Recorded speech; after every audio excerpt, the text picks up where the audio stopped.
Mata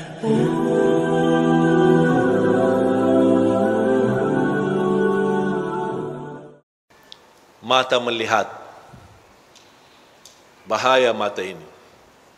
Semakin sering melihat dosa maksiat, semakin merapat pintu hati kita. Coba tanya berapa kali cuci mata sehari. Di TV, di majalah, di jalan, naik angkot umum, di depan kita, paha berbagai macam ukuran. Macam-macam. Ini semua terganggu.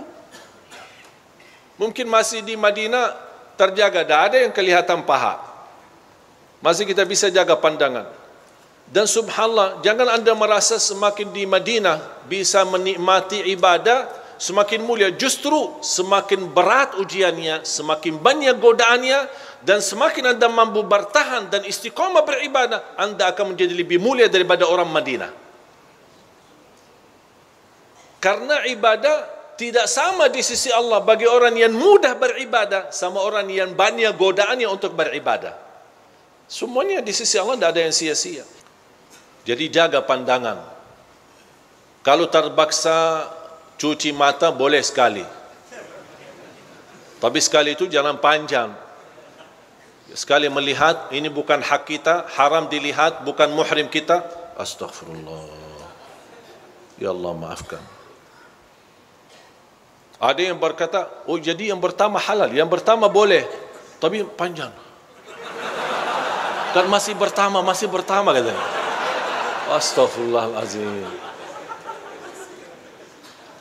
Apalagi kalau pandangan ini disertai dengan syahwat.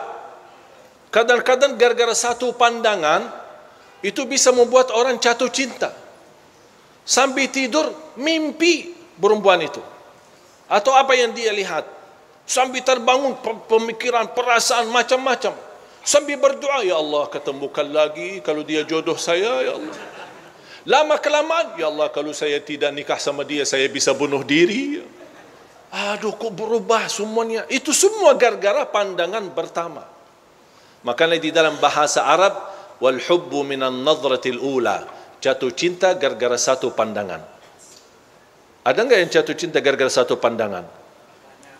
Kalau masih ikuti satu pandangan dan jatuh cinta dan alhamdulillah bisa dinikahi, alhamdulillah aman. Tapi yang tidak aman, na'udzubillah kalau dia larinya kepada dosa maksiat. Makanya obatnya apa? Rasul sudah memberi obatnya. Kalau anda melihat sesuatu yang haram, bukan hakmu, langsung segera tutupi matamu dan beristighfar. Allah ganti dengan titik cahaya di hati. Tapi kalau dibiarkan dan masih mengikutinya, bahkan bertambah melek matanya, akan syaitan berhasil melimbarkan panahnya, bertambah titik hitam di hati. Makanya Al-Hasan Al-Basri ketika ditanya sama seorang, aku biasa dulu suka bisa tahajud, mudah bisa tahajud. Kok tiba-tiba agak susah dan berat tahajud? Apa kata Imam Al-Hasan Al-Basri?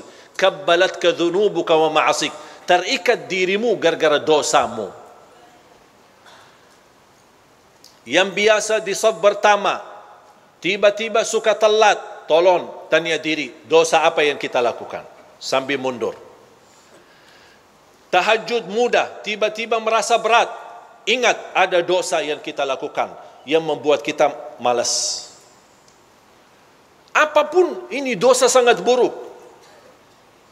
Ada orang yang Masya Allah rutin tidak pernah, jangankan saf pertama, takbiratul ihram sama imam tidak pernah tertinggal.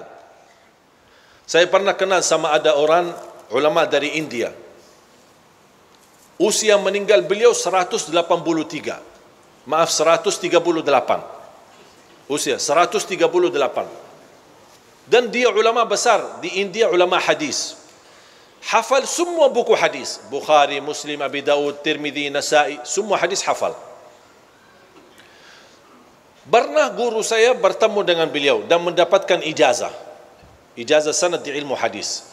Dan yang membuat beliau kaget, dia bertanya sama guru, Masya Allah fisiknya sehat, pandangannya tajam, Masya Allah, masih mampu di usia yang begitu tua, tapi baca Quran, baca hadis, tapi tidak, istilahnya tidak merasa sulit membacanya. Pandangannya sangat bagus, tajam matanya. Ditanya, kira-kira apa rahasianya? Tahu enggak dia jawab apa? Seumur hidupku saya tidak pernah melihat wanita yang bukan muhrim saya. Seumur hidupnya tidak pernah melihat wanita yang bukan muhrim saya.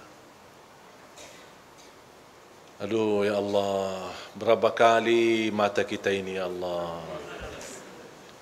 Memang godaannya banyak, apalagi pemuda-pemuda. Facebook, Twitter, WhatsApp, macam-macam, TV.